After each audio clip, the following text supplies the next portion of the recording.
Yon, what's up mga lapatids, kalatropa. Andito sa barbershop natin si Boss Jeffrey Vivares, yung first raffle winner natin ng Baby Ruth. Pangalan mo, Boss? Jeffrey Jeffrey Vivares. Taga saan ka pala, sir? Sa Cavite, Molino. Dito tayo, sir, against the light.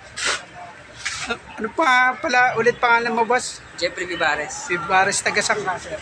Sa Molino. Molino, Cavite. Ang layo pa ng pinuntahan ni Boss. Dito sa Montalban na yun. No? Tapos lang natin magupit. Ilan na alaga mo, sir? Kunti lang, boss eh. Ilan na? Kapulang siya eh. Dami.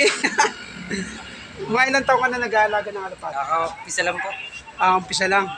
Bali, may mga lahi na rin yan, mga kalapati mo.